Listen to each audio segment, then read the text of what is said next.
Le voy a preguntar a Cayo Lara, coordinador federal de Izquierda Unida. Muy buenos días, señor Lara.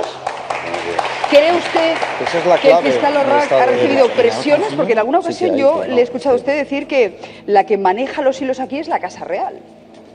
Vamos a ver, si el fiscal Orrac ha recibido presiones, obviamente no lo va a decir. Pero además hay presiones que se ejercen sin necesidad de que se tengan que decir.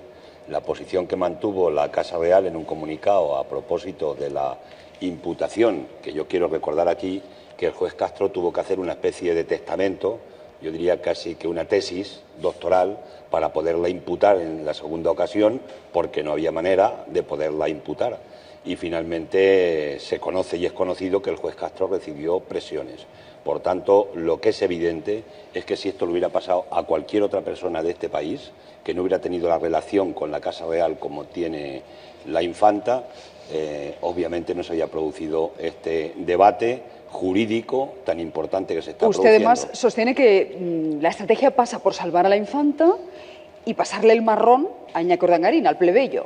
Sí, pero bueno, la justicia es la que tiene que hablar. Yo creo que tiene que hablar con independencia absoluta, y ahí hay una serie de cargos, hay una serie de elementos que son probados, que formaba parte de una sociedad, que la sociedad ha cometido supuestamente delitos y, por tanto, si es socia de esa sociedad, pues obviamente tiene que tener alguna implicación, evidentemente, pero no obstante yo no soy juez, lo tiene que decidir la justicia. Lo que sí creo es que aquí hay que introducir una nueva doctrina en España, no la doctrina Botín. Hay que introducir una doctrina que es lo que queremos todos los ciudadanos y las ciudadanas, de que quien la hace la paga.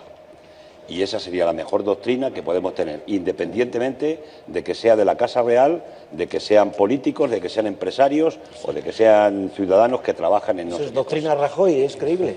Incluido Rajoy, la doctrina No, Rajoy. digo, es que como Rajoy el otro día utilizó la misma expresión pero yo digo, con la que está cayendo. Aplicarla de verdad. Rajoy tiene un problema, tiene casi 500 imputados en su casa.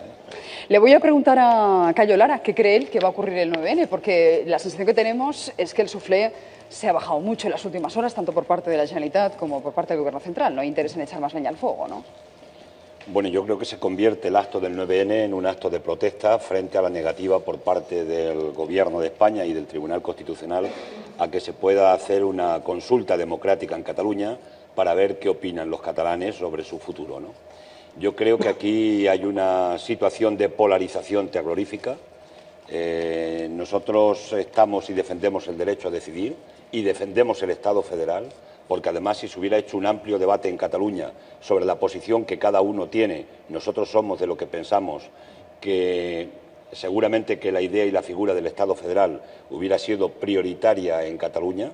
Quiero recordar, salvando el tiempo y la distancia, que esa pregunta, que precisamente es la que no se hacía, la del Estado federal en Escocia, es precisamente lo que salió en el resultado final, porque hubo una negociación del gobierno inglés con el gobierno escocés para avanzar más en cuanto a competencias y autonomía. David Cameron impuso prácticamente la pregunta de la independencia, sí, pero a priori la votación salió que no, lo que quería además con un porcentaje más alto que en la anterior, pero que además autonomía. Precisamente avanzó el Estado federal.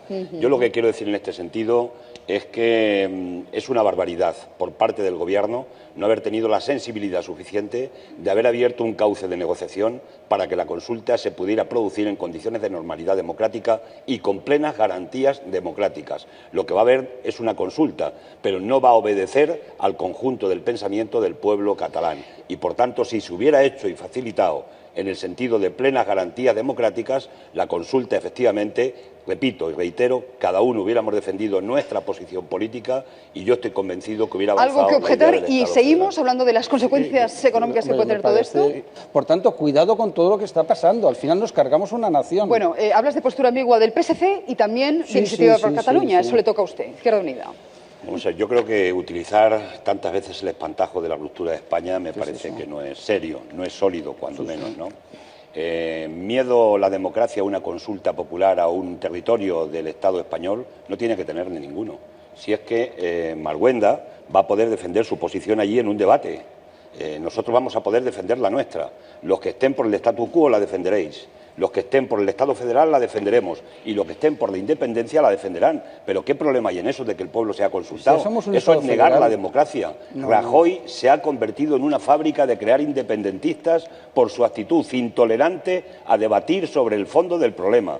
Y además se está ocultando con este debate Con este debate se está ocultando el problema de verdad de la sociedad catalana y la sociedad española, porque no se habla del paro, de cuáles son las consecuencias de por qué la situación de desestructuración social que hay en Cataluña y que obedece a políticas determinadas que han aplicado tanto el Gobierno del PP como gobiernos anteriores y siempre Convergencia y Unión. Y eso hay que ponerlo encima de la tripartito, porque es lo que se está ocultando en este momento. ¿Qué responde usted, señor Lara? Usted ha pedido la dimisión de Mariano Rajoy. Usted ha dicho que Mariano Rajoy debería dejarlo. Sí, yo creo que en las organizaciones democráticas quienes deciden los que van a dirigir las organizaciones o coordinarlas son los militantes, porque si no, no estaríamos en una democracia. Si lo decidieran los medios de comunicación o lo decidiera algún periodista, pues nos sobraban entonces las organizaciones. Decíamos quiénes iban a ser los presidentes del gobierno y a montar los gobiernos y punto. Me parece que esto es algo mucho más serio, mucho más profundo. Yo le he pedido a Rajoy que tiene que dimitir.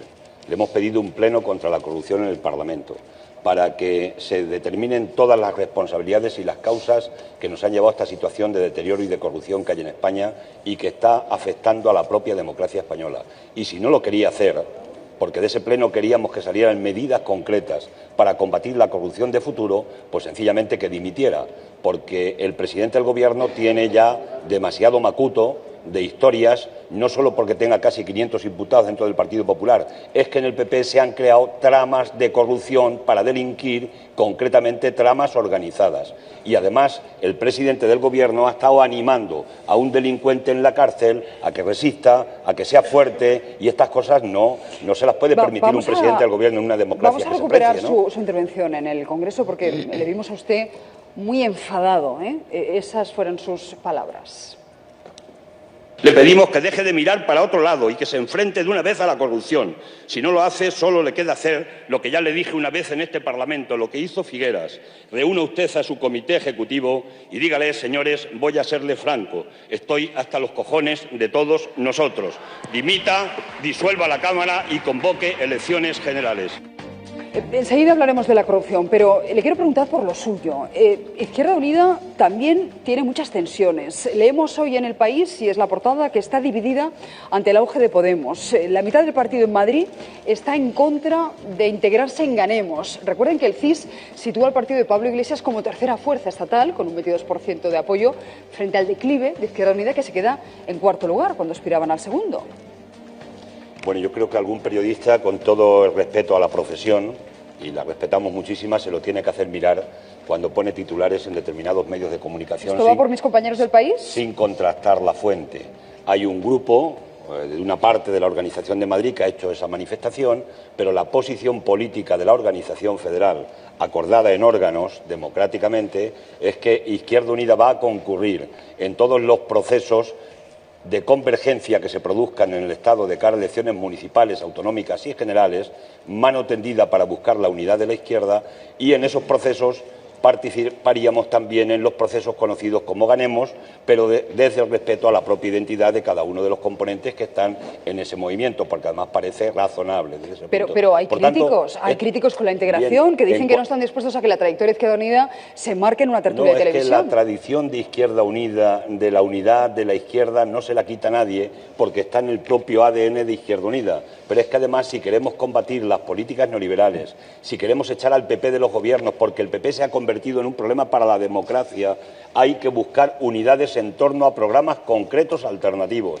Y eso es lo que estamos buscando y pretendemos desde Izquierda Unida. Es nuestra hoja de ruta. Y esos programas concretos son los que van a llevar las propuestas concretas con las que hay que gobernar al día siguiente de que se puedan ganar las elecciones. Porque los que están gobernando en este momento ya sabemos exactamente qué es lo que han hecho con este país, que lo han dejado hecho un desierto de derechos, de corrupción y de paro. De hecho, días antes de conocer ese CIS, usted ya decía que es partidario de un pacto con Podemos, pero con condiciones. Escuchamos. No podemos tener un gobierno pasado mañana que sea una jaula de grillos donde cada uno tire por una parte. Para ir a un gobierno hay que ponernos de acuerdo en un proyecto y en un programa político. ¿Presume usted que un gobierno con Podemos podía ser una jaula de grillos? Es que con Podemos, con todas las fuerzas políticas y sociales y sindicales, que es la alternativa que venimos defendiendo desde Izquierda Unida. La izquierda plural en el Parlamento la configuramos 12 fuerzas políticas en este país. Es que hay que buscar la unidad entre los diferentes, entre las culturas distintas, pero lo fundamental, y cuando yo insisto tanto en el programa, es que el programa es el que va a determinar la forma y la acción concreta de gobierno al día siguiente de ganar las elecciones. Y eso no se puede dejar para el día después, es que el programa hay que tenerlo antes y hay que decirle a la gente cuáles son las medidas que proponemos con la deuda, qué medidas proponemos con los intereses, qué medidas proponemos para resolver el problema del paro del país, de los desahucios, y eso tiene que estar en un programa concreto, porque eso es lo que le interesa a la gente, pero además hay que hacerlo con los pies en el suelo y con un programa realista, que es lo que estamos defendiendo. Señora Lara, y por responder a la pregunta que hacía Nacho, si la militancia le pide a usted el relevo, le pide que se vaya y apuesta por Alberto Garzón, ¿lo aceptará? Hipótesis en la organización. Nadie es imprescindible en la organización de Izquierda Unida, por fortuna, y todos y todas somos necesarios para seguir construyendo el proyecto de la alternativa desde el punto de vista de la izquierda a los problemas que tiene nuestro país. Esa es mi disposición y, por tanto, toda la disposición de todos los militantes de la organización. Y esto no es una frase hecha, esto es una realidad concreta y objetiva. ¿Qué es Monago? Quiero hablar de la economía, quiero hablar de la deuda. O sea, está en el debate y tengo interés. Diga. Vamos a ver, hay un planteamiento que para nosotros es insostenible, que es la deuda, y pedimos una auditoría de la parte de la deuda odiosa, y es insostenible que estemos pagando 36.000 millones de euros este año, que son 100 millones de euros cada día, que es lo que cuesta construir un hospital de 500 camas cada día, lo estamos pagando a los intereses de los usureros, de los acreedores, llamados acreedores, que han venido a comprar deuda a España con dinero, una parte de ellos, del Banco Central Europeo al 1%, y han comprado deuda en España al 5 o al 6%. Y fruto de esa especulación estamos pagando unos intereses que están asfixiando la economía del país, que están asfixiando los servicios públicos, la sanidad, la educación, y que son insoportables. Y nosotros planteamos que hay que combatirlos, y tiene que irse a una parte de una quita a la deuda, y se tiene que ir a plantar cara a los intereses. Y ahora se pregunta, ¿pero por qué? Porque entonces sale, ¿cómo van a hacerlo ustedes? Sale JP Morgan y dicen que se van a retirar, que no inviertan en deuda española. Nosotros podemos combatir el déficit que tienen las cuentas públicas españolas este año de poco más del 5%. ¿Y cómo se combate, señor Lara? 50.000 millones de euros en un país que hay 8 puntos del PIB, 80.000 millones de euros de fraude fiscal. Y si eso se peleara de verdad, como dice la Constitución en el artículo 31, y si se potenciara la agencia tributaria y los grandes empresarios y empresas del IBEX no defraudaran tanto a este país, seguramente que había dinero suficiente para combatir el déficit y no tener que ir al mercado a buscar deuda ni de JP Morgan ni de nadie. Desidia por parte del Gobierno a la hora de luchar contra el fraude fiscal. Si hay alternativa para resolver ese problema, plantar cara a una parte de la deuda y combatir los intereses que están asfixiando la economía española. Bueno, pues, y esa propuesta concreta, sólida y firme, que puede producir unos efectos positivos. Hablando de gasto. Ahora, también me llama la atención, y ya que estamos aquí con el secretario general de Izquierda Unida, otra vez, Monago gobierna gracias a ustedes, está allí en Extremadura. ¿Qué le parece a usted esta información? Eso te va a perseguir hasta el final de la legislatura, Cayo. Hasta que me muera. Hasta que te... que sea muy tarde. Bueno, yo quiero dar un par de opiniones sobre este asunto. A mí me parece una indecencia, una inmoralidad. No tiene ninguna justificación. Que la lupa está puesta, que ahora se mira lo que no se miraba hace 10 años, ni 15, ni 20, sí, pero es que las condiciones que se han creado en este país es para que se ponga una lupa inmensa, porque lo que no se puede estar es con tanta impunidad en muchas cuestiones. Si había 20 senadores en Canarias, mira si había representación suficiente y una pacta del PP para que representaran los intereses de Canarias. No tenía que ir el señor Monago. Por tanto, eso no tiene ninguna justificación. Yo vengo de Canarias. Esta semana he estado en Canarias, 3 días, aprovechando que no había trabajo parlamentario en el sentido de que no hay pleno. Y he estado con las reivindicaciones que tiene la gente de Canarias y me he traído 3 iniciativas que voy a llevar al Parlamento. Una es el régimen económico y fiscal de Canarias, donde estamos planteando que los recursos se le den directamente a los gobiernos de Canarias para que hagan políticas de inversión activa, porque las exenciones del impuesto de sociedad de los empresarios no la están reinvirtiendo en políticas activas que generen empleo. Segunda, un tema que tienen con la pesca del atún rojo, y me la he traído como iniciativa. Y tercera, me he traído lo del apoyo a las importaciones que le están dando allí tremendo y que están compitiendo con los productos agrarios. Yo me traigo iniciativa, yo voy como parlamentario y cumplo con mis obligaciones de representación de la ciudadanía. ¿Usted no ha viajado jamás por cuestiones personales a cargo del erario público? Cuando entré de coordinador de Izquierda Unida, de coordinador de Izquierda Unida, me llevaron el primer día y me dijeron que yo iba por business. Y entonces yo no sabía lo que era eso. Yo reconozco que no había ido en mi vida y no sabía lo que era eso. Me llevaron a una salita, me pusieron un café, una señorita nos sirvió los periódicos, un ordenador, y después me llevaron por una puerta que hay lateral en el avión para subirme en primera. Y a partir de ese momento dije que yo era un ciudadano como los demás y que eso era un privilegio absurdo y además negativo. Yo he viajado siempre en turista, no tengo que hacer ningún esfuerzo para ese tema. No he pisado lo de business y evidentemente como yo hay mucha gente que está en ese mismo sentido, sí, pero eso no es ningún mérito. Sí, pero eso simplemente ser normales. Perdóneme, señor Lara, ustedes han tenido un histórico de Izquierda Unida como el señor Moral Sandín, que es el que más ha gastado con las BLAC, el segundo que más ha gastado con las BLAC. Ese es un señor que hace 2 años no está en la organización, que metió la mano dentro de la caja indebidamente y, por tanto, la mano no se la ha cortado porque no estamos en esa cultura, pero evidentemente lleva 2 años fuera de la organización y yo actuamos. Y el problema no es que no vaya a salir un corrupto un día en una organización, claro. En cualquier grupo humano va a salir. ¿Y el señor Antero Ruiz de Izquierda Unida? Lo explico ahora. Que puede salir un corrupto en cualquier organización, pero si les conocemos y la gente les ha votado además en las elecciones y en muchos sitios sabían que estaban votando corruptos. Puede salir. El problema es cuando se montan tramas organizadas de corrupción para delinquir, para darle obra a los empresarios a cambio de que le den financiación a los partidos políticos. Ese es el problema, ese es el drama que tiene el Partido Popular. Por eso tiene 500 imputados desde el punto de vista de la corrupción. Bien, dicho eso, como hay un intento de poner el ventilador por parte del PP para todos son iguales, vamos a situar cada cosa en su sitio.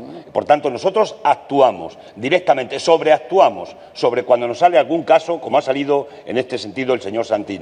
Pero ahora el señor Antero es un señor que firmó el acuerdo con el Partido Popular de participación en la caja, pero firmó el acuerdo. Ese señor no está imputado por nada, no ha metido la mano en ninguna caja. Es una responsabilidad política que le ha pedido la Organización de Madrid que tiene que asumir, pero una responsabilidad política. Eso no se lo ha pedido ningún partido a nadie. Bueno, y nosotros lo estamos haciendo, por tanto, separemos perfectamente el tema. La corrupción seguirá saliendo, desgraciadamente. Si adoptamos muchas medidas, la combatiremos eficazmente, pero el problema es cuando sale, hay que erradicarla de forma automática. Y eso es lo que nos diferencia unos de otros. No quieren, no pueden, hay muchas ligazones, porque al final el presidente del Gobierno, el señor Rajoy, es que ha metido demasiadas veces la pata. Es que sacó a Fabra como un ciudadano ejemplar. Es que dijo que quería gobernar como el señor Jaume Matas. Es que felicitó al señor, le mandó ánimo al señor Bárcenas en la cárcel, que no se puede ir así por la vida. Y después hay gente que se siente en la plena impunidad.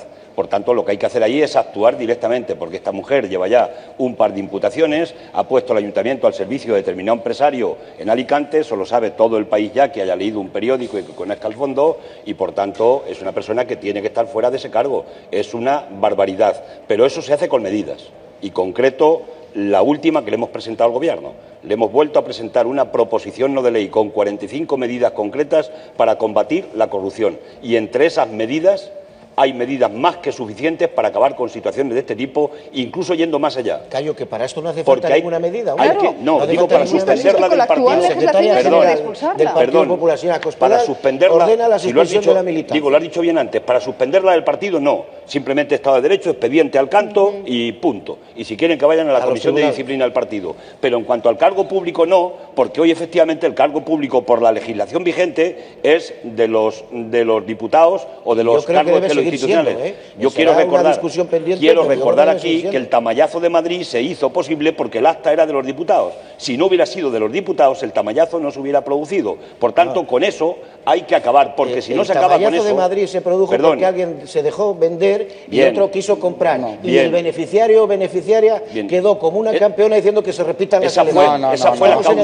Esa fue la causa. Y quien investigó la comisión de investigación, quien presidió la comisión de investigación, hoy está en la cárcel. Si vamos a estar de acuerdo, esa es la causa, la compra de 2 personas, ¿de acuerdo? Pero el no poderles quitar el acta directamente, el que no tengan que devolver automáticamente el acta, es lo que posibilita... Hay que modificar para eso un artículo de la Constitución, pero eso posibilita posibilita, y una sentencia del Tribunal Supremo, pero eso posibilita que la gente se marche con el acta y pueda estar un corrupto dentro de una administración que no se va porque no le da la gana, porque tiene el cargo institucional y lo tiene por la propia legalidad vigente. Y eso es lo que hay que resolver. Y si damos a los partidos políticos la potestad también de quitar el escaño, también aquel ciudadano que ha sido elegido por los ciudadanos... De eso es de lo que estoy hablando. Yo estoy hablando de eso, de que el acta no puede ser del diputado o diputada, que el acta tiene que ser de la organización para cuando hay un caso de alguien que se corrompe, no pueda con su acta hacer lo que le da la gana o cambiar la soberanía popular como la cambió Madrid. Si nos entendemos, Cayo. El acta de parlamentario o de concejal te lo han dado los ciudadanos. Hay un acto supremo ahí en el cual el intermediario, que es el partido político, ofrece a los ciudadanos unas personas y los ciudadanos les eligen. Yo creo que la revocación, salvo resoluciones judiciales, etcétera, la revocación de ese mandato de los ciudadanos debe estar en manos de los tribunales o en manos de los propios ciudadanos. Dársela al partido político para que, oye, siempre pensaríamos que actuaría correctamente, pero que el partido político pueda quitar el acta que ha sido otorgado por los ciudadanos... Se seguirá por el mismo mecanismo, salvo que tengas un instrumento de revocatorio para que se pueda revocar por algún mecanismo de participación ciudadana un cargo público que se ha degenerado o que se ha vendido al poder económico. Cayo, voy a pedirle opinión sobre este asunto al señor Cayo Lara y ya le libero en este punto. Bien, una previa, es decir, si os dais cuenta, todo lo que estamos discutiendo aquí es todo el atasco de corrupción que hemos tenido en el periodo de la burbuja inmobiliaria.